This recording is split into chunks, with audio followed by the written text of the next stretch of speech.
अच्छा, कल जो हमने देखा था वो था कि पेमेंट्स जो हैं वो किस तरह से सिस्टम में से जनरेट होनी है।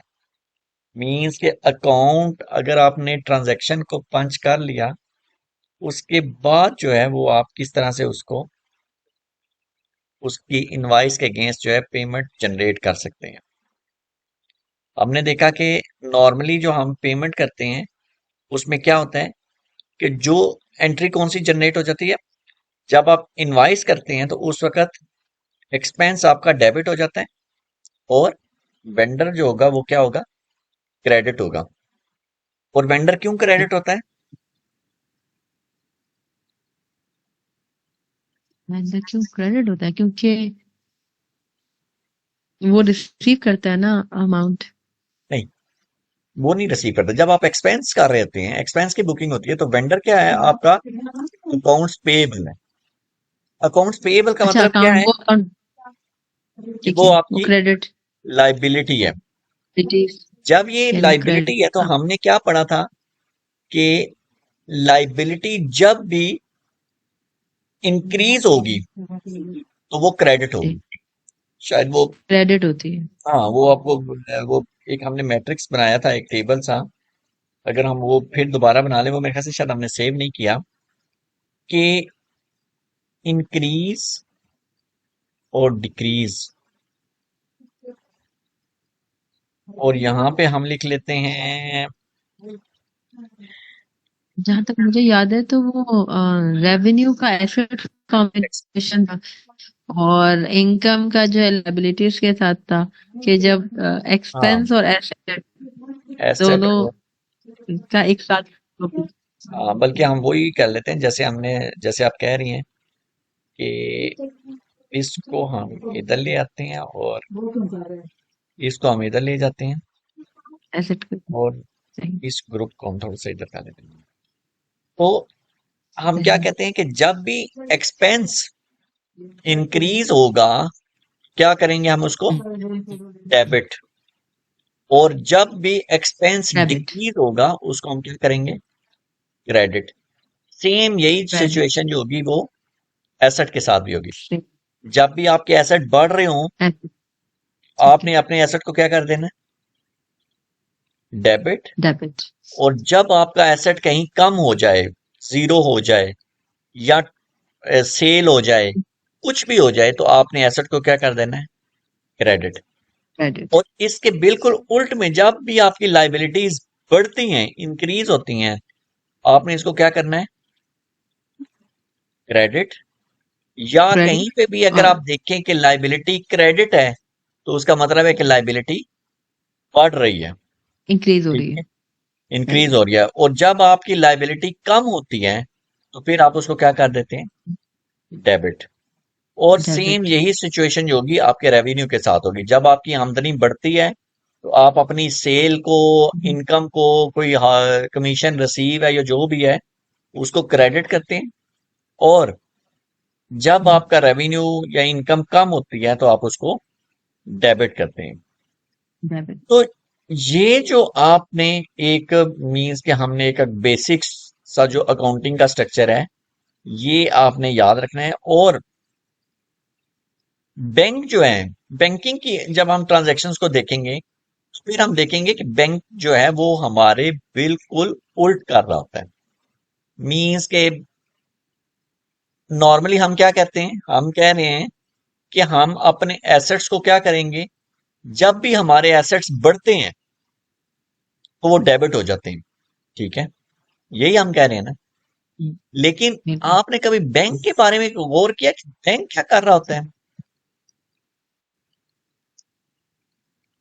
बैंक तो स्टेटमेंट के अंदर मैसेज क्या आता आता है। हाँ। तो जब मैं कोई बिल पे करती हूँ तो मुझे आता है डेबिट का। है? हाँ, ये particular amount debit to this particular account, ये नहीं आपने यूज कर। आजकल बहुत पढ़ती रहती हूँ कि वो डेबिट लिखा आता है जब मैं कोई भी देखिए, अपने एक्सपेंस पे करती हूँ जब ऑनलाइन। जब भी आपके अकाउंट से पैसे विड्रॉ होंगे, मीन्स के वो क्या हो गया, आपका अकाउंट विड्रॉ डिक्रीज हो ठीक गया। है। तो वो आपके अकाउंट को क्या करेंगे, डेबिट। डेबिट ठीक करेंगे। है। और और जब जब ट्रांसफर होते हैं अकाउंट हाँ जाते हैं इनकमिंग होगी तो तो फिर क्या करेंगे वो, यानी कि इंक्रीज होगा। जब भी आपका बैलेंस इनकमिंग होगी इंक्रीज तो होगा क्रेडिट तो वो क्रेडिट होगा, और जब भी आपका विड्रॉ होगा तो वो डेबिट होगा। चाहिए। मींस के जब आपका बैलेंस डिक्रीज हो रहा है, कम हो रहा है, आप उसको डेबिट कर रहे हैं ना, मींस के वो आपका एसेट कम हो रहा है, आप उसको, बैंक आपको वो डेबिट दे रहा है। ठीक है। लेकिन यहाँ पे इसके उल्ट होता है। मींस के आप ये समझें कि बैंक और हम जो है ना एक दूसरे के मुखालिफ सिमत में चलते हैं। बैंक आपको क्रेडिट दे रहा है, आप अपने पास कह रहे हैं भाई मेरा एसेट बढ़ रहा है, आप क्या करेंगे, बैंक बैंक को डेबिट दे देंगे, वो आपके बैंक अकाउंट को क्या कर देगा, वो क्रेडिट दे देगा। तो ये बहरहाल ये थोड़ी सी ना वो यानी कि डिफरेंस है, और डिफरेंस इसी तरह ही है। लेकिन जब हम बैंक स्टेटमेंट को सिस्टम के अंदर इनकारपोरेट करेंगे तो फिर हमें इन चीजों की जो है ना वो ज्यादा बेहतर तौर पे समझ आएगी कि हमने इनकी एंट्रीज जो है वो किस तरह से जो है सिस्टम के अंदर जो है ना इनको देखना है।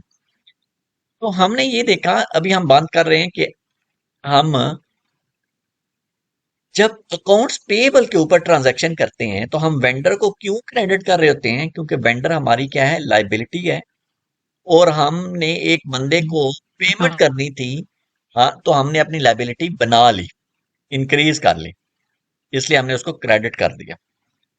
अब जब आप उस बंदे को पेमेंट कर रहे हैं, सेकंड स्टेप जो होता है, आपने उसको डेबिट कर दिया।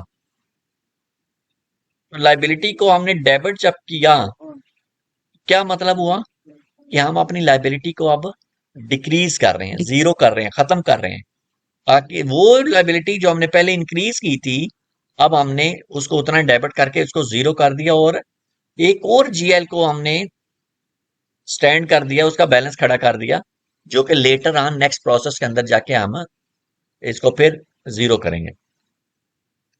अच्छा, कल हमने जो देखा कि हमने नॉर्मल पेमेंट्स कैसे क्रिएट करते हैं, उनको रिवर्स कैसे करते हैं, और क्लियरिंग डॉक्यूमेंट्स के अंदर जाके फिर हम रिवर्सल कैसे करते हैं। आज हमने जो बात करनी है वो किस चीज के ऊपर बात करनी है, कि पार्शियल पेमेंट्स जो होती हैं वो कैसे होती हैं। पार्शियल पेमेंट्स या कुछ इससे रिलेटेड जो भी चीजें हैं वो हमने देखते हैं कि वो किस तरह से एसएपी के अंदर हमें पॉसिबल है।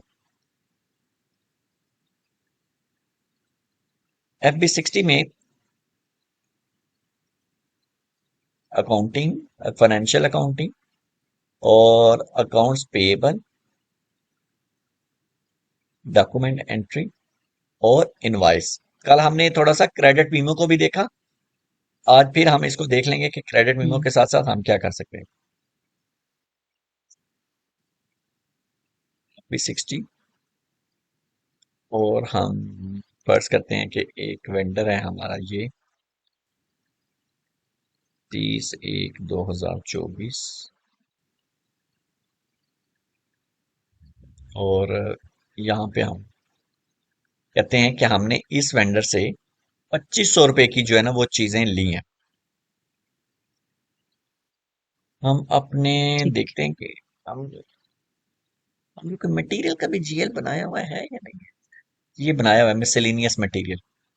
हमने ऐसे कुछ हम्म, मटेरियल लिया, और यहाँ पे हमने लिख दिया 2500। ये कह रहा है कि इसके साथ हमें कॉस्ट सेंटर डालना चाहिए, और ये क्यों कह रहे हैं,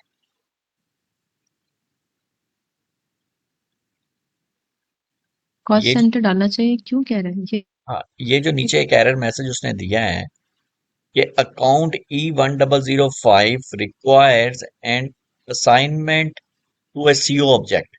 सीओ का कोई भी ऑब्जेक्ट डालें, ये नीचे उसने हम्म, काफी ज्यादा ऑब्जेक्ट दिए हुए हैं, ऑर्डर है, cost centre, sales order, project, WBS element, cost object, process, network, ये सारे। तो इनमें से यार कोई एक चीज डाल दें ताकि फिर बात आगे चले। तो मैंने हम्म। यहाँ पे कॉस्ट सेंटर डाल दिया, लेकिन क्या वजह है कि क्यों उसने मांगा। क्योंकि ये वाला जो जीएल है ये वो वाला होगा ना, प्राइमरी रेवेन्यू वाला, हाँ, प्राइमरी कॉस्ट एलिमेंट।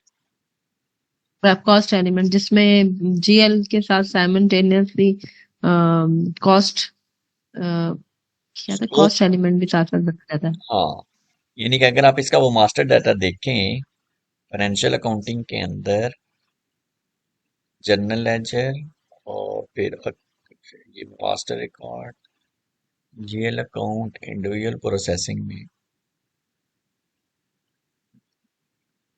एक्सपेंस में अगर आप E1005 को जब देखेंगे तो इसकी जो जीएल अकाउंट टाइप है वो क्या आ रही है, प्राइमरी कॉस्ट और रेवेन्यू। जब भी आप प्राइमरी कॉस्ट और रेवेन्यू ले लेते हैं, इसका मतलब ये है कि अब इसके अगेंस्ट कंट्रोलिंग एरिया एक्टिवेट हो गया। कैसे पता चला? क्योंकि हम इसकी कंट्रोल डाटा सही टैब है। में जब जाते हैं तो यहाँ पे अब वो कॉस्ट एलिमेंट कैटेगरी भी मांग रहा है हाँ, कि किस वन। तरह की कॉस्ट इस पे आए।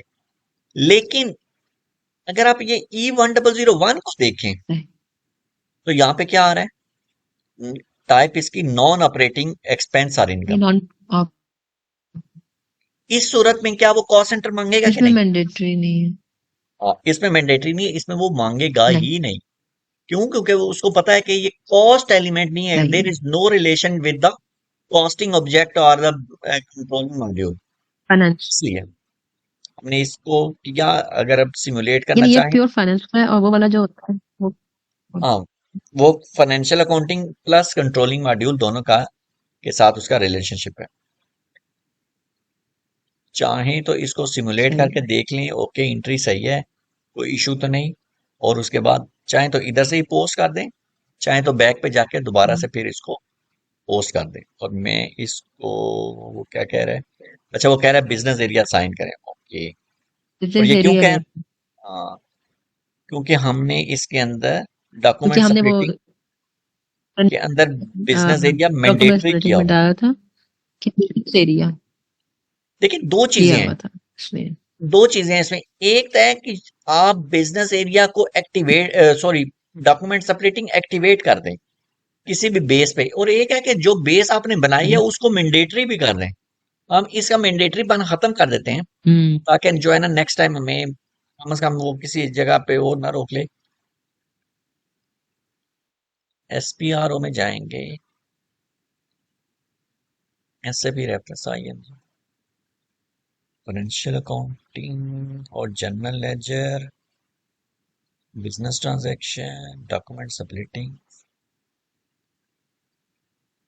और यहाँ पे characteristics, define document splitting characteristics for general ledger. अब ये देखें, ये कमिटमेंट आइटम और बिजनेस एरिया, तो हम ये दोनों को फिलहाल मैंडेटरी फील्ड को खत्म कर देते हैं कि ठीक है, एक्टिव रहे। हम ये नहीं कहते कि डॉक्यूमेंट स्प्लिटिंग एक्टिव ना हो, लेकिन वो मैंडेटरी ना करे। जहां पे आ जाएगी फील्ड, उसको जो है ना वो फिर उसको डॉक्यूमेंट स्प्लिट कर दे। लेकिन जहां पे नहीं है उसके ऊपर वो ये ना कहे कि जी आप इसको लाजमी एंटर करें। सही।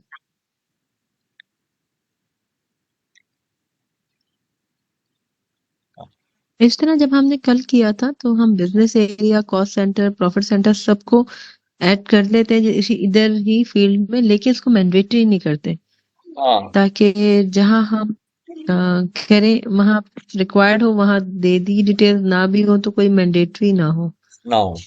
अब हम नेक्स्ट अगली जो ट्रांजेक्शन करेंगे उसमें अगर हम नहीं डालेंगे तो वो मांगेगा नहीं, लेकिन जब डाल देंगे और अगर दो मुख्तलिफ बिजनेस एरिया हुए तो वो स्प्लिटिंग कर देगा। उसको भी हम चेक कर लेते हैं, जो हमारा ये ठीक है। सिनेरियो।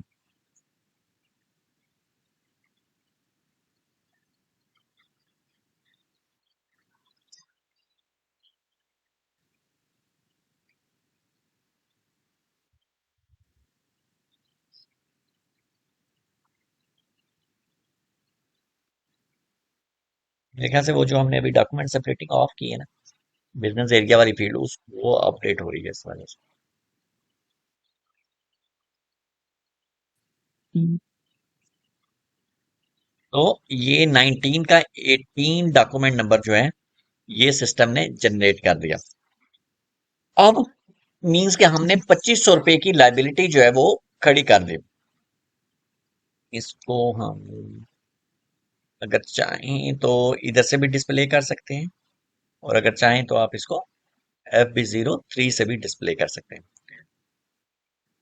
पेमेंट करने ठीक के है। लिए पेमेंट का डॉक्यूमेंट जनरेट करने के लिए कौन सी ट्रांजैक्शन है जो कल हमने पंच की थी?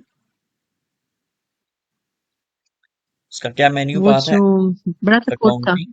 हाँ, अकाउंटिंग है, अकाउंटिंग के बाद फाइनेंशियल अकाउंटिंग, और उसके बाद account payable and I think documentary. देखिए, अब आपने एक नया डॉक्यूमेंट एंटर करना है जो पेमेंट वाला डॉक्यूमेंट होगा। दो डॉक्यूमेंट हुए, एक इनवाइस वाला, एक वाला। डॉक्यूमेंट तो हम डॉक्यूमेंट एंट्री में और जाएंगे एक पेमेंट वाला, और फिर कहाँ जाएंगे? एंड देन आउटगोइंग पेमेंट, हाँ, आउटगोइंग पेमेंट, और फिर post F dash 53। Then post 53। ठीक है, 30/1/2024। सबसे मैंडेटरी उसमें क्या था? हाउस बैंक केजेड और अकाउंट आईडी। और फर्स्ट कर लें, हमने 2500, अमाउंट और हाँ 2500 रुपये की इनवाइस डाली है ना? अगर आप ये देखें, चाहिए। ये वाली 2500 रुपये की इनवाइस है, जी, लेकिन हम चाहते हैं कि 2500 की ना हो। हम कहते हैं भाई फिलहाल तुम ऐसे करो कि बीच में से ना 1200 रुपया ले लो, बाकी 1300 रुपया हमें ठीक तुम्हें है। बाद में पे करेंगे। तो हम यहाँ पे 1200 लिख देते हैं, और यहाँ पे हम वेंडर जो है ये लिखा और एंटर कर दिया। अब देखें, ये पहले वाले को तो खत्म ही कर देते हैं, ये तो हमें चाहिए हम्म, नहीं। ये 2500 सेलेक्ट हुआ हुआ है क्योंकि ये ब्लू कलर में है, मीन्स का सिलेक्ट है। और 1200 ये अमाउंट आ रही है जो हमने एंटर की ये हुई है, और ये वो है जो कि सिस्टम ने असाइन की है। वो कह रहा है कि 1300 रुपये का फर्क है, ठीक है। सिस्टम इसको पोस्ट नहीं कर सकता। क्यों? क्योंकि हमारी यहाँ हम्म, जर्नल एंट्री जो है, अकाउंटिंग सिस्टम वो क्या कहता है, डेबिट और क्रेडिट ये हमेशा बराबर होंगे बैलेंस। तो ट्रांजैक्शन एग्जीक्यूट होगी, लेकिन इसमें एग्जीक्यूट नहीं हो सकती। क्यों? क्योंकि एक तरफ हम कह रहे हैं 1200 क्रेडिट करना है, दूसरी तरफ कह रहे हैं नहीं उसमें से हमने 2500, तो बराबर नहीं है। इसके लिए एसएपी ने यहाँ पे, अगर आप ये टैब्स देखें, तो एक स्टैंडर्ड टैब है और एक पार्शियल पेमेंट भी है। पार्शियल पेमेंट में अगर आप आ जाएं, एसएपी ने अब यहाँ पे अमाउंट को अनेबल कर दिया है डाल फिर अपनी मर्जी से। तो मैं यहाँ से 2500 मिटाऊंगा और कितने डाल दूंगा? 1200 रुपया माइनस के साथ। 1200। अब देखें, अमाउंट इंटर्ड जो पहले से की है और असाइंड अमाउंट 1200 रुपया उसने बराबर कर दी, डेबिट और क्रेडिट 12 होंगे। और अगर फर्ज करें, इसमें से एक और भी तरीका हो सकता है, तो इसमें 2500 है ना, ये लिखा हुआ था पहले का। आप जस्ट इसके अंदर डबल क्लिक करेंगी ना, तो जितनी अमाउंट आपने इंटर की हुई है, सिस्टम खुद ब खुद उसको एडजस्ट कर देगा। अब ये देखें, मैंने इसको डबल क्लिक किया तो उसने खुद ही वो 1200 रुपया उठा लिया। क्यों? क्योंकि उसको पता था कि बैकएंड स्क्रीन के ऊपर हम 1200 इंटर कर चुके हैं। तो पार्शल में आने का मकसद ये है कि सिस्टम हम उसको कह रहे हैं कि भाई वो अमाउंट ले लो जो पिछली स्क्रीन में है। अब आप इसको अगर सिमुलेट करें,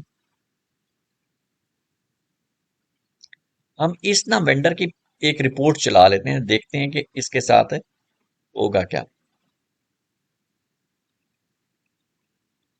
वेंडर लाइन आइटम की रिपोर्ट का ट्रांजैक्शन कोड कहाँ पे पड़ा हुआ है? Accounting, financial accounting, account payable, हाँ और जी, उसमें रिपोर्टिंग। रिपोर्टिंग में भी जा सकते हैं आप। इसमें ज्यादातर रिपोर्टिंग में क्या था, बोल्टों हमने की हैं। डॉक्यूमेंट में किया था, सॉरी। वैसे आप डॉक्यूमेंट एंट्री नहीं है, हम सिर्फ रिपोर्ट। इंफॉर्मेशन सिस्टम में भी रिपोर्टें हैं, ऐसी नहीं है कि ये रिपोर्ट नहीं है, बहुत सारे हर मॉड्यूल की रिपोर्ट्स इंफॉर्मेशन सिस्टम में भी होती हैं। और जैसे ये वेंडर आपने पहले आइटम्स दिन हैं, बताया था कि हर हाँ किसी की रिपोर्ट वही होती है वही होती है, लेकिन इंफॉर्मेशन कुछ सिस्टम में। रिपोर्ट्स यहाँ पे अकाउंट के अंदर भी पड़ी हुई हैं। तो अकाउंट अभी के अंदर FBL 1H और N। 1N और 1H, अभी हम 1N चलाएंगे। दिमाग नहीं बैठा। कुछ, हाँ कुछ दिनों के बाद हम 1H को देखेंगे, जो कि बड़ी एडवांस किस्म की रिपोर्ट है, जो कि SAP S/4HANA के अंदर आई है। और इसके ठीक। काफी ज्यादा फीचर्स हैं, तकरीबन इसमें 300-400 के करीब जो है ना वो फील्ड पड़ी हुई है। अभी हम ये अच्छा। चलाते हैं, वेंडर और ऑल आइटम्स सेलेक्ट कर लेते हैं। और अभी आप देखें ये 2500 रुपया, ये लेफ्ट साइड पे रेड कलर आ रहा है कि ये अभी ओपन आइटम है। ठीक है, टोटल 1000 पहले का चल रहा है, 2500 अभी का, टोटल इसको हमने कितने पे करने हैं? 3500 रुपया। अब हम देखते हैं कि हमने 2500 में से 1200 पे कर रहे हैं, और इसको पोस्ट करके देखते हैं कि क्या नेट इफेक्ट आता है। अब इसमें पोस्ट हो गया, 15 का सही 5 डॉक्यूमेंट जनरेट हो गया। अब हम इसको रिफ्रेश करते हैं, रिफ्रेश कर लें या बैक पे जाकर दोबारा एग्जीक्यूट कर लें, वो एक ही बात। अच्छा, अब देखें इसने क्या किया। ओवरऑल तो 3500 से कम करके उसने 2300 रुपया कर दिया, लेकिन उसने किया क्या कि उसने 2500 उधर ही रखा, है। और एक 1200 की जो हमने पेमेंट की है उसका एक डेबिट लाइन आइटम जनरेट कर दिया। वैसे तो वेंडर जब लाइबिलिटी क्रिएट होती है तो वो क्रेडिट लाइन आइटम में होती है ना, वो क्रेडिट होता है, लेकिन उसने वो जितनी हमने पैसे दे दिए उतनी उसने अमाउंट को as a debit line item के तौर पे जनरेट कर दिया, ताकि नेट इफेक्ट में अगर हम देखेंगे तो वो 2300 रुपया जो है वो उसको कर देगा। अच्छा, अब अगर आप इस ये 1200 वाले को डबल क्लिक करें और इसकी डेबिट और क्रेडिट को देखें कि इसमें क्या है, इसको अगर आप डबल क्लिक करें और अगली स्क्रीन के अंदर एक बटन आता है यहाँ पे कॉल अप डॉक्यूमेंट ओवरव्यू। अगर इसका वो हम पुराना थीम लें ना, तो वो पुराने थीम के अंदर ना एक पहाड़ सा बना होगा, छोटा सा आइकन डॉक्यूमेंट ओवरव्यू का। इसमें देखें अगर आप, तो ये हमें उसकी जर्नल एंट्री बताएगा कि जिसके अंदर उसने, हाँ ये देखें, आउट गोइंग क्लियरिंग अकाउंट को उसने क्रेडिट कर दिया, और जो वेंडर था उसको उतनी अमाउंट से डेबिट करके हमारी लाइबिलिटी रिड्यूस कर दी। अच्छा, अब हम नेक्स्ट, बाकी बच गए हमारे 1300 रुपया। अब हम पे करते हैं, फर्ज करें, फिर आ जाते हैं इसी ट्रांजैक्शन के अंदर F-53 में दोबारा फिर एक और पेमेंट करनी है हमने, 30/1/2024 हाउस बैंक,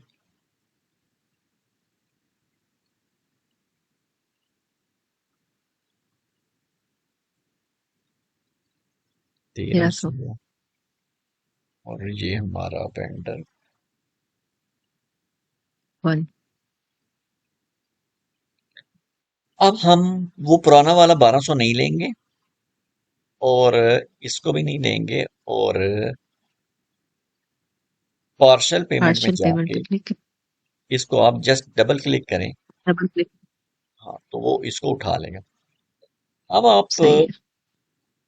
सिमुलेट कर लें, ठीक है स्टोर से ना करेंगे तो तब भी वो भी नहीं, डेबिट और क्रेडिट से बराबर हो गया, और इसको पोस्ट कर दें। अब आप इसको जरा रिफ्रेश करें।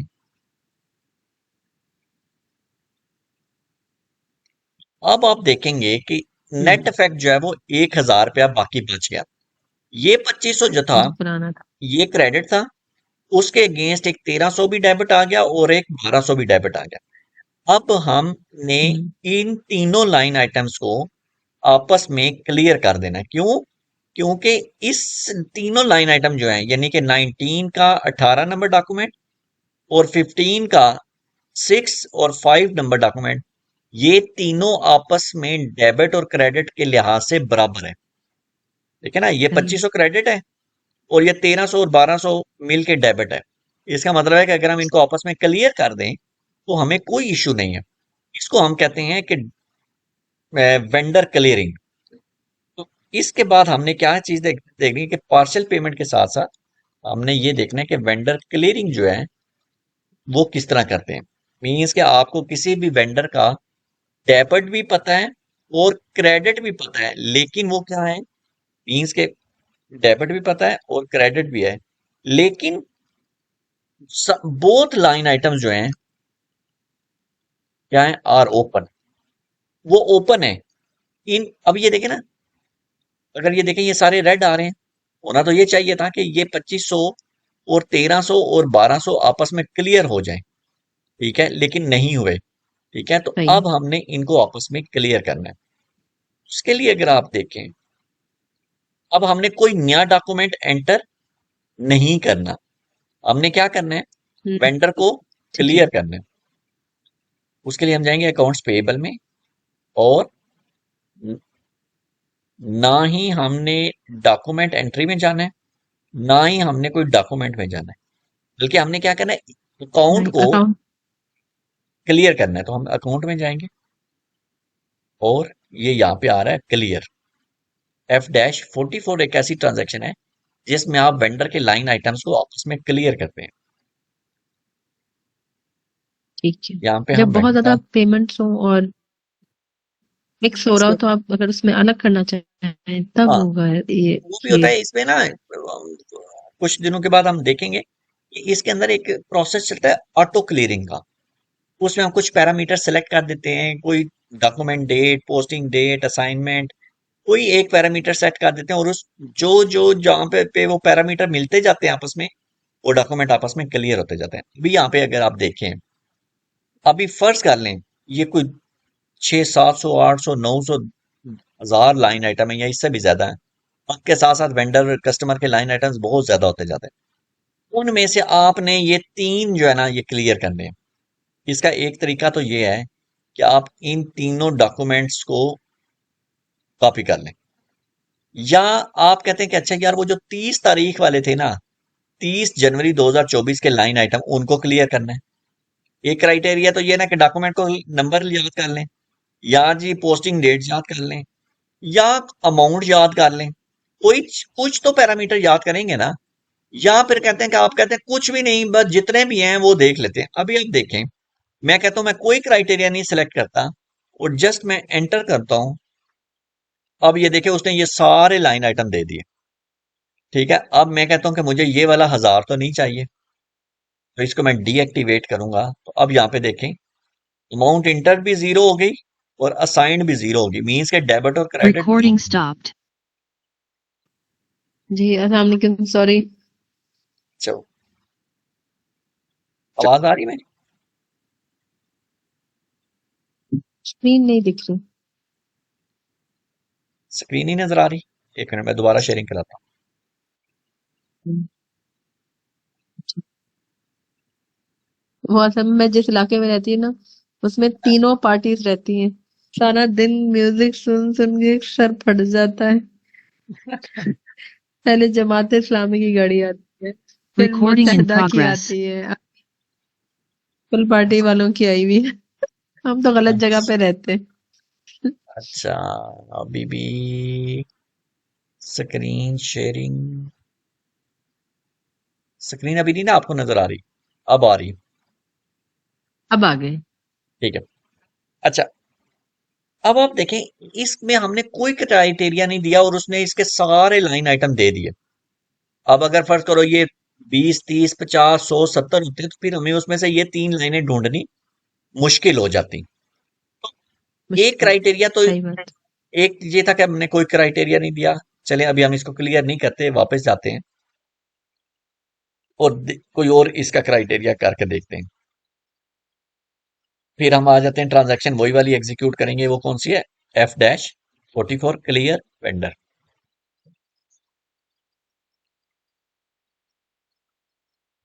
और यहाँ पे हम देंगे वेंडर। देखिए यहाँ पे एसएपी ने कितने ज्यादा नीचे आपको ऑप्शन दिए हुए हैं। आप वो कहते हैं कि आप अमाउंट पे फिल्टर कर लें जिनको क्लियर करना है, डॉक्यूमेंट नंबर पे फिल्टर कर लें। सही। फर्ज करें मैं कहता हूं कि मैंने डॉक्यूमेंट नंबर पे फिल्टर करना है। ओके, अब जब मैं इंटर करूंगा तो वो एसएपी कहेगा कि ओके डॉक्यूमेंट नंबर इंटर करें। तो मैं इस जो ये वाली स्क्रीन है इससे मैं डॉक्यूमेंट नंबर जो है वो मैं कॉपी कर लेता हूँ। मसला मैं कहता हूँ कि ये दो डॉक्यूमेंट नंबर है, एक अ, और स्क्रीन रुक गई। अभी आ रही है स्क्रीन आपको? ये स्क्रीन आ रही लेकिन आपने क्या सिलेक्ट किया? आप दूसरी विंडो आई है। डॉक्यूमेंट नंबर आपने वहां से क्या सिलेक्ट किया था? वहां से मैंने पहले डॉक्यूमेंट नंबर। 15 वाले दो डॉक्यूमेंट सेलेक्ट किए, डॉक्यूमेंट नंबर सेलेक्ट करके इंटर किया ना। अब उसने मुझे डॉक्यूमेंट ओ, नंबर्स की फील्ड्स दे दी। समझ में आ गया। अब वो कह रहा है कि जो जो ठीक है। क्लियर करने हैं ना लाइनें, उनके डॉक्यूमेंट नंबर मुझे बता दे। सही है। अब जब मैं एंटर का बटन दबाऊंगा तो वो ये डॉक्यूमेंट अपने अंदर फेच कर लेगा, स्टोर कर लेगा और इन फील्ड्स को खाली कर देगा। इसका ये मतलब नहीं है कि उसने डॉक्यूमेंट नंबर को एक्सेप्ट नहीं किया, उसने एक्सेप्ट कर लिया, ठीक है, अच्छा। लेकिन उसने वो डॉक्यूमेंट नंबर अपने अंदर गायब कर दिया, स्टोर कर लिया। इसके बाद अगर दोबारा फिर मैं ओपन आइटम का बटन वो फिर एंटर कर दूं तब भी ठीक है, नहीं तो ये ऊपर एक प्रोसेस ओपन आइटम का बटन आ रहा है, इसको मैं दबाता हूँ। अब आप देखिए उसने सिर्फ वही 3 लाइनें दिखाई जो मुझे चाहिए थी, ठीक है, और उसने यहाँ पे नीचे बता दिया कि अमाउंट एंटर भी जीरो है और असाइंड भी जीरो, मीन्स के डेबिट और क्रेडिट बराबर है। और ये ब्लू होने का मतलब क्या है कि ये सिलेक्ट है। तो अब हम इसको कर सकते हैं। अच्छा, अगर फर्ज करें मैं ये भी क्राइटेरिया नहीं चाहता, मैं कहता हूँ डेट वाइज कोई क्राइटेरिया ले लेते हैं, तो फिर मैं F-44 में जाऊंगा और यहाँ पे मैं वेंडर देता हूँ और मैं कहता हूँ पोस्टिंग डेट दे देते हैं। तो वो कह रहा है कि पोस्टिंग डेट बता दें, मैं कहता हूँ ओके, जो मैंने डॉक्यूमेंट 30/1/2024 को इंटर किए ना वो लेके आओ।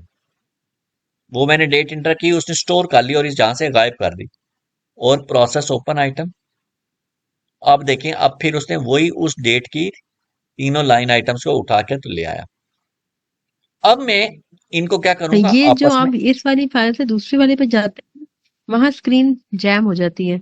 जब आप नंबर, डॉक्यूमेंट नंबर या पोस्टिंग डेट डालते हैं, ऊपर टॉप हेडिंग में से क्या सिलेक्ट करते हैं हम, वो नहीं दिख रहा। देखे मैं आपको बताऊं, दोबारा कर लेते हैं। अभी मैंने आपको F-44 की स्क्रीन नजर आ रही जी, ये आ गई। है। अकाउंट मैं नंबर यहां भी से डाल दिया, ये भी ठीक है। पोस्टिंग डेट सेलेक्ट कर ली, ठीक है। अब नेक्स्ट स्क्रीन नजर आ रही ठीक है है। आपको। मैंने पोस्टिंग डेट में जाके नेक्स्ट अब आई। अब मैं यहाँ पे पोस्टिंग डेट देता हूँ। यहाँ पे मैंने एक पोस्टिंग ठीक डेट है। दे दी इसके और बाद क्या होता है? यूं ही मैं अच्छा। एंटर बटन दबाता हूं तो नीचे एक मैसेज आता है, वो कहता है specification stored, further value can be inter. वो कहता है कि जो आपने स्पेसिफिकेशन की है ना वो मैंने स्टोर कर लिया है, और भी अगर कोई डेट्स डालनी है तो डाल दें। हम कहते हैं नहीं, मैं एक ऊपर बटन है प्रोसेस ओपन आइटम्स, इसको दबाऊंगा और अब ये देखें को मैंने उसको कहा कि जितने भी ओपन आइटम है इस डेट के उनको प्रोसेस करो, तो वो मेरे सामने ले आया। अब आपको समझ आ रही। तो हम प्रोसेस और ओपन आइटम पे। बात कर रहे थे कि पार्शियल पेमेंट के बाद क्लियरिंग की, तो हमने देखा कि हम कुछ ना कुछ क्राइटेरिया भी डिफाइन कर सकते हैं F-44 के अंदर। डॉक्यूमेंट नंबर हो सकता है, हम्म। पोस्टिंग डेट हो सकता है, और भी बहुत सारी चीजें हैं। ये हमने तीनों चीजें लाइन आइटम सेलेक्ट कर ली और हम इसको पोस्ट कर देंगे। अब जब हमने पोस्ट किया तो नीचे देखें एक डॉक्यूमेंट नंबर जनरेट हो गया 10003, ये एक डॉक्यूमेंट नंबर आ गया। हम्म। अब जरा हम इसको रिफ्रेश करते हैं, देखते हैं कि ये सारे लाइन आइटम्स कहाँ जाते हैं। लिस्ट में, रिफ्रेश में। अब आप देखें कि एक में ये चले जाएंगे सर। तो ये सारे क्लियर हो गए। और ये 1003 जो डॉक्यूमेंट है, ये जो क्लियरिंग के अंदर आ रहा है। क्लियरिंग डॉक्यूमेंट होगा। अब आप मैं देखें जरा, अगर मैं इसको जरा क्लियरिंग के ऊपर जरा फिल्टर लगाऊं, मूव सेट फिल्टर, और यहां से हम 1003 वाला जो डॉक्यूमेंट है ये इसको ले लेते हैं। अब आप देखें कि ये इस 1003 डॉक्यूमेंट ने, जो ये एक्चुअल डॉक्यूमेंट ये है जिसका 2500, जिसमें डेबिट भी हुआ 2500 क्रेडिट भी हुआ, इसने क्या किया, इसने, अब आप देखें, अब आपके जहन में ये सवाल आएगा कि एक्चुअल तो 3 ये लाइन आइटम थे। एक ये 2500 की इनवाइस थी, हम्म। एक ये 1300 की पेमेंट थी और एक 1200 की पेमेंट थी। ये 2500 डेबिट और ये 2500 क्रेडिट जो है ये कहां से आ गया। पहली बात तो ये है कि ये 2500 डेबिट और 2500 क्रेडिट ये एक क्लियरिंग डॉक्यूमेंट है। ये कैसे पता चलता है हमें क्लियरिंग हम्म। डॉक्यूमेंट है? क्यों? क्योंकि यही डॉक्यूमेंट नंबर जो लेफ्ट साइड पे आ रहा है यही यहाँ पे as a clearing document number के तौर पे भी यहाँ पे आ रहा है।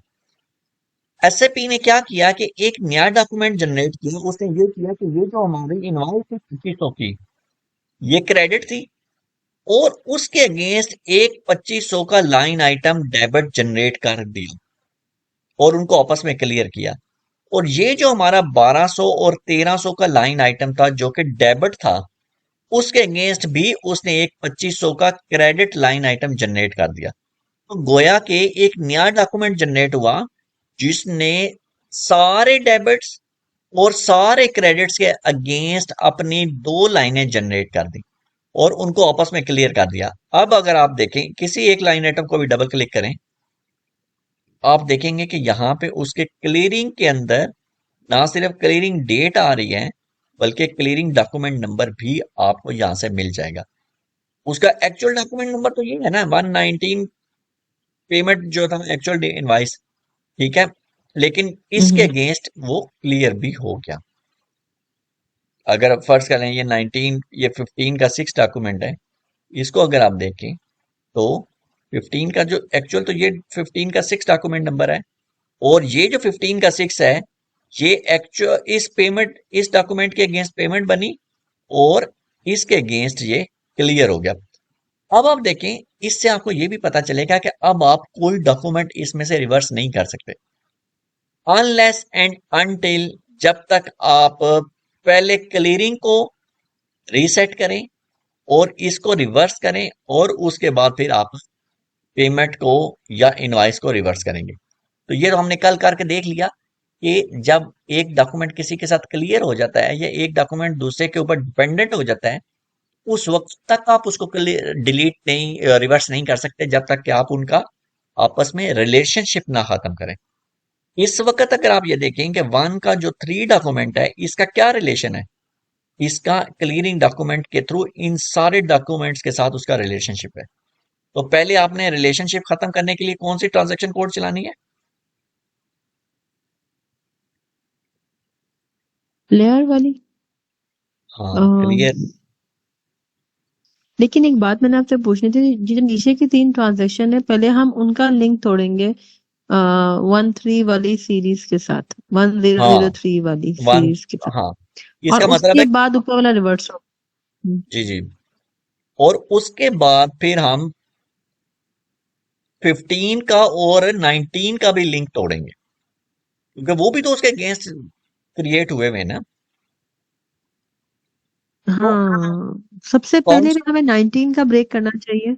नहीं, पहले हमने 1003 जो है वो मेन डॉक्यूमेंट है, ये वाला जो इन सब के साथ रिलेशनशिप बना रहा है, ठीक है। तो हम्म हम पहले रिलेशनशिप तोड़ने के लिए हम क्या करेंगे, हम डॉक्यूमेंट में आएंगे डॉक्यूमेंट्स और एंड वो जो ये आपने बताया था, रीसेट हाँ, player reset account, cleared item, F B R के साथ ए, ए, हाँ, F federal B board R of A. Revenue और फिर ए।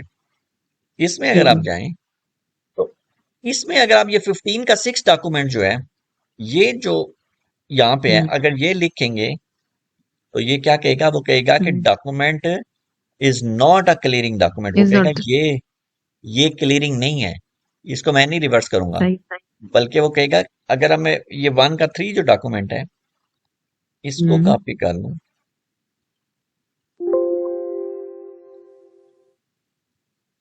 हाँ, उसने आप इसको एक्सेप्ट कर लिया। अब मैं एंटर का बटन हम्म दबाता हूँ तो कहता है ठीक है, अब वो एरर नहीं इसके ऊपर दे रहा। तो ये इसको हम अभी फिलहाल रिवर्स नहीं करते। वैसे मतलब है कि बताने के लिए कि हम इस तरह से FBRA से इसको रिवर्स कर सकते हैं। अब हमने इसका एक और फीचर, ये तो हमने क्या देखा कि पार्शियल पेमेंट कैसे करते हैं और फिर पार्शियल पेमेंट के अगेंस्ट हम क्लियरिंग कैसे करते हैं। अब हम एक और इनवाइस पंच करते हैं और अब हम देखते हैं कि जब पार्शियल पेमेंट होती है, उसमें क्या होता है, फर्ज करें 1000 रुपया था, ठीक है, उसमें से -600 रुपए की आपने पेमेंट कर दी, तो बाकी क्या बच गया, 400 रुपया 100। बच जाएगा, ठीक है। इसको हम कहते हैं कि पार्शियल पेमेंट। एक ऐसा भी हो सकता है कि आप 1000 की इनवाइस पंच करें और उसे कहें कि जी 300 रुपया जो है ना वो तुम्हारे पास बाकी रहना चाहिए, ठीक है। रिमेनिंग जो है, रिमेनिंग कितना होना चाहिए तुम्हारे पास? 300।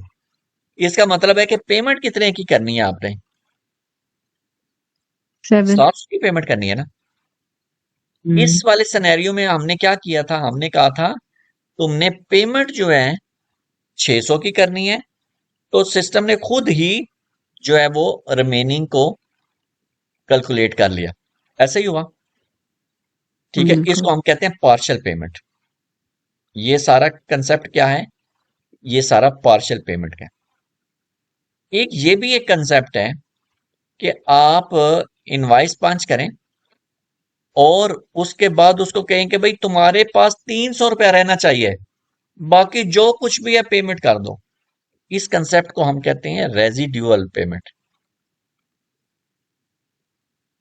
इसमें हम पार्शियल जो हमने पे करना है वो नहीं बताते, बल्कि जो बाकी रह जाए हम वो बताते हैं कि जो तुमने अपने पास अभी ड्यू रखना है वो कर लो, बाकी सारा पे कर दो। अब वो देखते हैं कि कैसे करना है। एक हम इनवाइस पंच करते हैं। अब हम इनवाइस किसी और तरीके से पंच करेंगे। ये अकाउंट्स पेबल डॉक्यूमेंट एंट्री, और इसमें हम पंच कर लेते हैं F-43 से।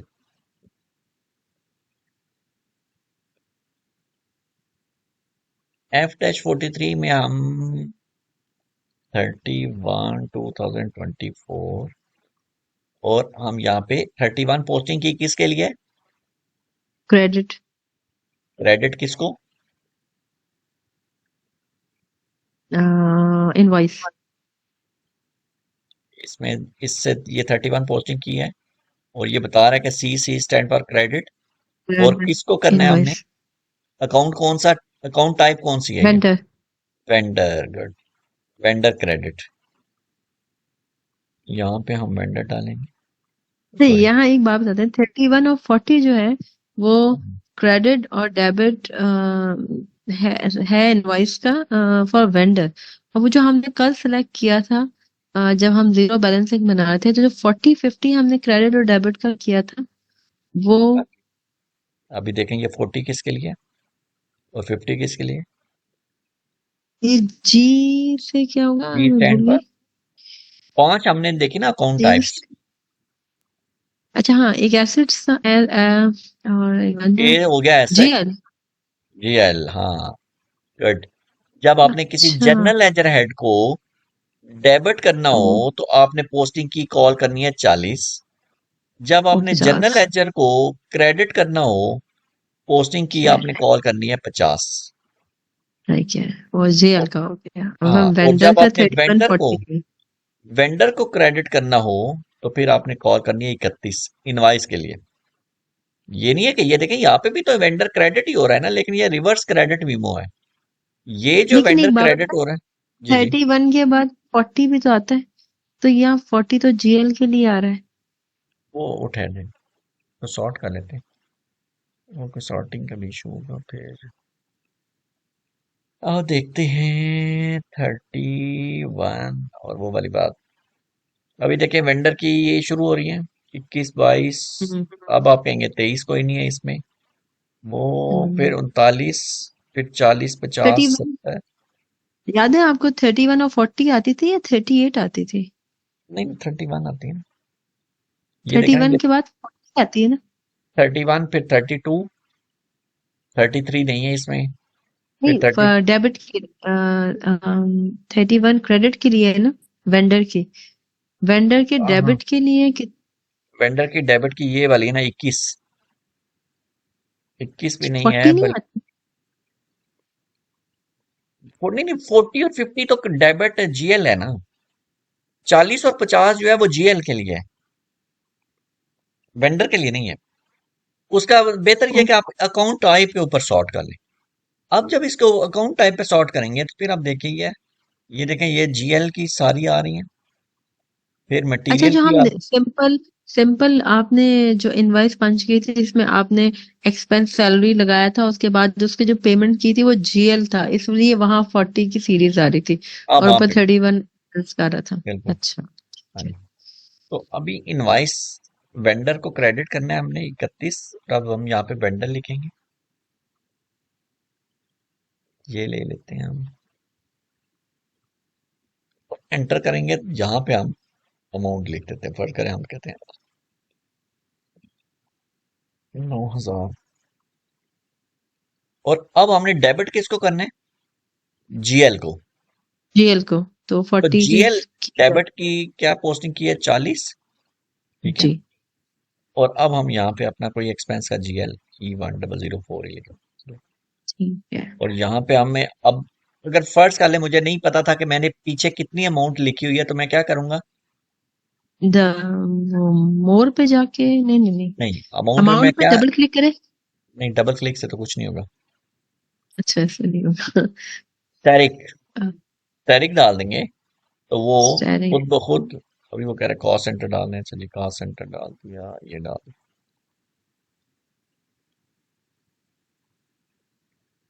तो वो खुद ब खुद उसने पीछे वाली अमाउंट फेच कर ली। ठीक है। तो स्टैरिक से ये होगा कि वो पीछे वाली अमाउंट को फेच कर लेगा। ठीक है। सिमुलेट किया, ये क्रेडिट हो गया वेंडर, और सही है, ये डेबिट हो गया पोस्ट। ठीक है। अब हमने इसको पोस्ट कर दिया, हम इसकी जरा साथ रिपोर्ट चला लेते हैं या रिफ्रेश कर लेते हैं। यही वाला लाइन आइटम है, यही बंदा है। अब आप देखें अगर तो ये 9,000 इसका आ गया। अब हम पेमेंट करते हैं इसको, रेजिडुअल पेमेंट करेंगे। पार्शियल पेमेंट नहीं बल्कि रेजिडुअल पेमेंट करेंगे। हम्म। तो हम फिर जाएंगे डॉक्यूमेंट एंट्री में, और और आउटगोइंग पेमेंट और एफ आउटगोइंग डैश पेमेंट 53 में। इसमें वही होगी, हाँ 53 में ही स्क्रीन, जाएगी। एफ डैश 53 में जाएंगे। ठीक है। और किस बैंक से पेमेंट करनी है वो हम पहले बैंक बताएंगे, उस बैंक के किस अकाउंट से पेमेंट करनी है वो भी। और यहाँ पे अपना बैंक का आउटगोइंग जीएल बताएंगे। एंड अमाउंट क्या बताएंगे जो हमने बचाना है, लाइक ये बस 1000 छोड़ दे। इसका मतलब हमने इसको और 8,000 की पेमेंट करनी है। अच्छा हम इस तरह से लिखेंगे, हाँ, ठीक है। इधर तो हम 8,000 ही लिखेंगे। अच्छा अब ठीक है। इसको खत्म करते हैं। अब हम सही आ है। जाते हैं इधर ऊपर रेजिडुअल पेमेंट के अंदर। सब 500 वाला देखिए। रेजिडुअल, अब हम यहाँ पे इसको कहेंगे कि भाई 1,000 रुपया जो है ना वो बचा लो। ओके तो 8000 नीचे आ गया अब ऑटो। देखें मैंने जब 1,000 लिखा तो उसने खुद ही 8,000 डेबिट और 8,000 क्रेडिट इसमें से पिक कर लिया। ठीक है। ठीक है। अगर पार्शियल में मैं यहाँ पे 1,000 लिखता ना तो उसका मतलब था कि 1,000 पेमेंट करनी है। ठीक है। ठीक है। रेजिडुअल का मतलब है कि इतनी अमाउंट रह गया। बाकी रहनी चाहिए। ठीक है। ठीक। तो अब, अच्छा, और इसका एक अकाउंटिंग ट्रीटमेंट भी देखेंगे मुख्तलिफ होगा। इससे जो लाइन आइटम जनरेट होगा वो भी पार्शियल पेमेंट के मुकाबले में एक मुख्तलिफ तरह से बिहेव करेगा। इसको हम सिमुलेट करते हैं। अब आप देखें, उसने एक एंट्री का जनरेट की। पार्शियल पेमेंट में क्या हुआ था, उसने दो लाइनें बनाई थी। लेकिन अब उसने क्या एक नई एंट्री जनरेट की। उसने कहा कि जी वो जो मोहम्मद हुसैन 9,000 से क्रेडिट था ना, उसने उसको फुल अमाउंट से डेबिट कर दिया। मीन्स का उसको खत्म कर दिया उससे। लाइबिलिटी एक दफा उसने सारी जीरो की। ठीक है। फिर उसने क्या किया, आउट गोइंग में 8,000 डाल दिया, और 1,000 से वेंडर को दोबारा फिर क्रेडिट कर दिया। समझ आई बात आपको? पहली वाली नहीं समझ आई कि देखें 9000 को कैसे आपने। मैं आपको बताता हूँ।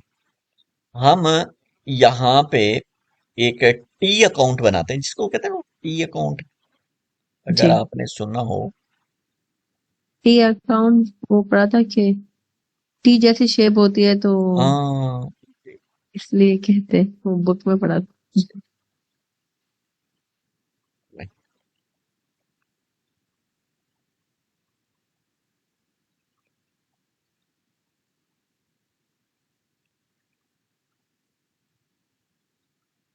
तो ये एक टी अकाउंट हो गया, मतलब ये ऊपर से ऐसे हो गया और इधर ये बिल्कुल टी हो गया, ये साइड वाली अगर लाइन ना हो तो ये हो गया डेबिट और ये ये होगा क्रेडिट। क्रेडिट। अब आप अगर देखें, जब हमने पेमेंट की है, इनवॉइसिंग पंच की, तो हमने क्या एंट्री की कि एक्सपेंस डेबिट 9,000 से और हम्म, वेंडर क्रेडिट। 8। चार्जिंग केबल लगा लें कि चार्जिंग ना।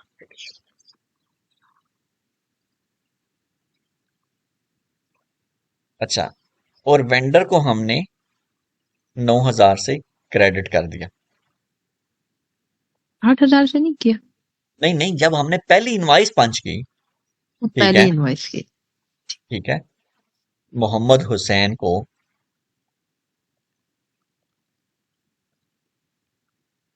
ये क्या, इस वेंडर का नाम है, ये जो टी अकाउंट है इसका नाम रखते हैं हम एम हुसैन। इसके अंदर हमने एम हुसैन की सारी एक्टिविटीज को रखना है। अब उसकी पहली एक्टिविटी क्या है कि एम हुसैन क्रेडिट हो रहा है 9,000 के साथ।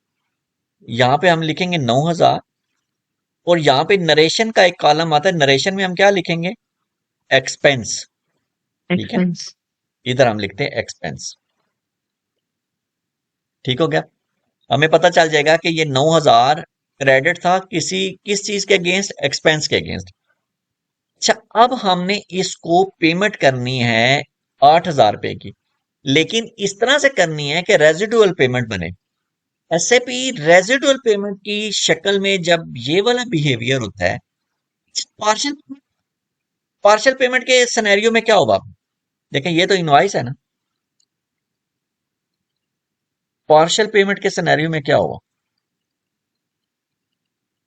उसने क्या किया, पार्शियल पेमेंट अगर मैं करता 8,000 रुपए की, उसने क्या करना था, एम डॉट हुसैन 8,000 से डेबिट और आउट गोइंग, क्लियरिंग अकाउंट हाँ, 8,000 से डेबिट से और क्रेडिट क्रेडिट से। कर देना था उसने। मीन्स के मैंने यहां पे लिखना था 8,000, और इधर मैंने लिखना था आउट गोइंग क्लियरिंग। ठीक है, ये देखे ना, मोहम्मद हुसैन इधर 8,000 डेबिट हो रहा है ना, किस चीज के अगेंस्ट हो रहा है, आउट गोइंग क्लियरिंग के अगेंस्ट हो रहा है। तो मेरा यहाँ पे बैलेंस बच जाना था 1,000 रुपया। मीन्स के 8,000 क्रेडिट और 9,000 क्रेडिट और 8,000 डेबिट, बीच में 1,000 का बैलेंस बच जाना था, लेकिन वो नजर नहीं आना था। ठीक है, नेट हम्म, नेट में आ जाता है वो, नेट जो पेमेंट होती है ना, फिर उसमें पता चल जाता है कि टोटल ड्यू कितना है। लेकिन जब पार्शियल पेमेंट नहीं होती और रेजिडुअल पेमेंट की सूरत में क्या होता है,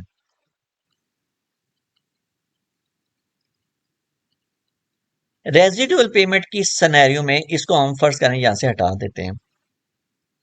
रेजिडुअल पेमेंट में एसएपी ये कहता है कि पहले आप इसको फुल जीरो करें। ठीक है, फुल जीरो कैसे हो सकता है कि ये पहले क्रेडिट है ना, तो मैं पहले इसको एम डॉट हुसैन को डेबिट करूंगा 9,000 से। ठीक है, ये मैं डेबिट कर देता हूं। मीन्स के एक दफा मैं उसको सारा जीरो कर दिया, और फिर मैं क्रेडिट किससे करूंगा, क्रेडिट फिर क्रेडिट मैं करूंगा। करेंगे।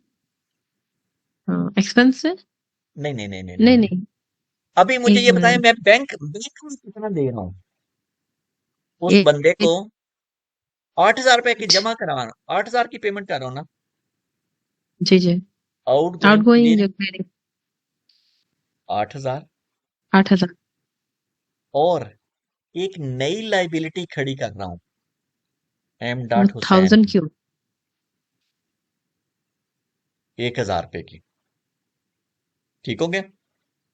अब अगर मैं ये सारी एंट्रियां, ये तीनों या दोनों, अगर मैं इधर लिखता हूं, अब ये देखें, एम एम एम हुसैन जो है वो 9,000 से डेबिट हुआ ना, मैं यहाँ पे लिखता जी। हूँ 9,000 डेबिट, किस चीज के अगेंस्ट हो रहा है, फर्ज कर रहे हैं आउट गोइंग क्लियरिंग अकाउंट के अगेंस्ट ही हो रहा है, या दोनों के अगेंस्ट, जो भी लिखना है हमें। और फिर एम हुसैन क्रेडिट हो रहा है,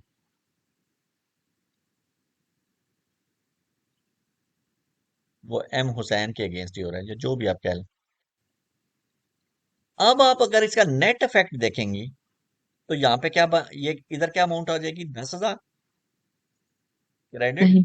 और इधर क्या आ जाएगी, 9,000 नौ डेबिट। हजार तो अल्टीमेटली कितनी लाइबिलिटी आपकी खड़ी हो जाएगी, 10,000 थाउजेंड माइनस 9,000। तो ये 1,000 रुपए की लाइबिलिटी रह जाएगी। ठीक है। इसमें जो पार्शियल पेमेंट में क्या होता है कि वो फुल अमाउंट को क्लियर नहीं करता।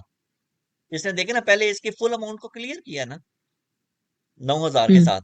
फिर अब आप इस एंट्री को गौर से देखें, अब आपको वो वाली बात समझ आएगी कि इसने यहाँ पे उस फुल अमाउंट के साथ मोहम्मद हुसैन को डेबिट कर दिया। ठीक है। ये ठीक जो है। हम कह रहे हैं कि ये देखें, ये उसने फुल अमाउंट के साथ डेबिट किया ना, उसने ये फुल अमाउंट के साथ उसको खत्म कर दिया। उसने कहा मेरी कोई लाइबिलिटी है ही नहीं। फिर उसने कहा नहीं, 1,000 रुपए की है। तो यहाँ पे उसने मोहम्मद हुसैन को 1,000 रुपए से क्रेडिट कर दिया। ठीक है। और बैंक बैंक में कितना था, 8,000 रुपया, वो ठीक। उसने दे दिया। ये ब्लू आ रहा है, ब्लू का मतलब होता है कि ये शायद कोई लाइन आइटम कंपल्सरी है। इधर इसमें कुछ डाल देते हैं, लिख देते हैं रेजिडुअल पेमेंट। अब हम इसको पोस्ट करते हैं। पोस्ट हो गया। अब हम जरा इस रिपोर्ट को रिफ्रेश करते हैं, FBL1N।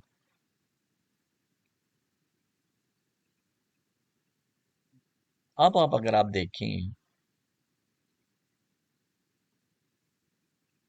तो ये देखें, 1,000 रुपए की नई लाइबिलिटी खड़ी होगी, ये वाली 30 तारीख की। ठीक है। और ठीक है। जो 9,000 रुपए की लाइबिलिटी थी, वो ये वाली जो है 15 का 7 डॉक्यूमेंट है, इसके साथ क्लियर होगी। अगर आप इसका डॉक्यूमेंट को खोलें, ये जो 15 का 7 है, इसको खोलें जी। और इसकी जनरल एंट्री अगर आप देखें डॉक्यूमेंट ओवरव्यू में, कॉल अप डॉक्यूमेंट ओवरव्यू में, सही। अब आपको ये वाली एंट्री, वही एंट्री आपको फिर से नजर आ जाएगी, जिसमें आउट गोइंग क्रेडिट हो गया, मोहम्मद हम्म हुसैन फिर क्रेडिट हो गया, और मोहम्मद हुसैन एक दफा डेबिट हो गया। ठीक है।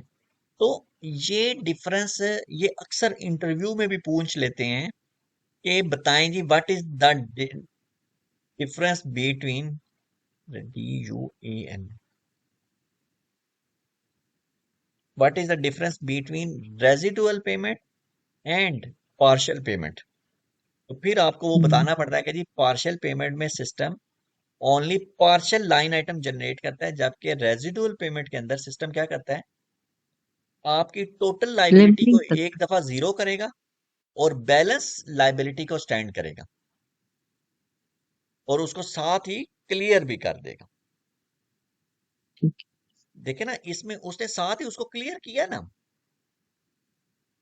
ये देखें, ये 15 का 7 यहाँ पे भी आ गया, यहाँ पे भी आ गया, उसने इसको क्लियर कर दिया।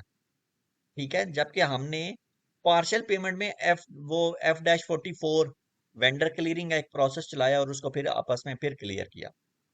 तो ये डिफरेंस जो है, अब आपको ये क्लियर होना चाहिए कि what is the difference between partial payments and the residual payments.